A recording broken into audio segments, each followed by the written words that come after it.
Copyright issue. আমরা যারা ফেসবুকে কাজ করি কম বেশি সকলেই কিন্তু এই সমস্যার সম্মুখীন হয়েছি।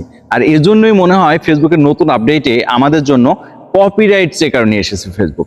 আমরা যে ভিডিওগুলো আপলোড করবো মাত্র 30 সেকেন্ডের মধ্যেই ডিটেক্ট করে আপনাকে জানিয়ে দেবে যে আপনার ভিডিওতে কোনো ধরনের কপিরাইট ইস্যু আছে কিনা বা আপনার ভিডিওটা অরিজিনাল কিনা।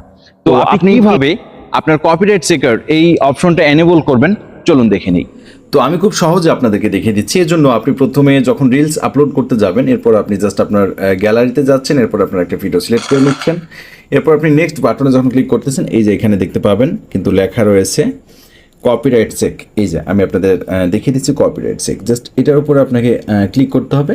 তারপর আপনি এখানে দেখবেন check for copyright issues and sub setting for feature reels, এই দুটো অপশন আপনার অফ আছে কিনা। হ্যাঁ, যদি অফ থাকে তা সেক্ষেত্রে কী করবেন, এটা অন করে দেবেন, এখানে টিক মার্কটা আপনারা দিয়ে দেবেন, ঠিক আছে। তারপর এখানে ডান করে দেবেন, সেক্ষেত্রে এই যে কপিরাইট চেক এনেবল হয়ে গেল, ঠিক আছে। এখন থেকে আপনি কোনো রিলস আপলোড করতে গেলে আপনার ভিডিওটা কোনো ধরনের কপিরাইট ইস্যুজ আছে কিনা বা ভিডিওটা আপনার অরিজিনাল কিনা আপনি কিন্তু খুব সহজেই জানতে পারবেন।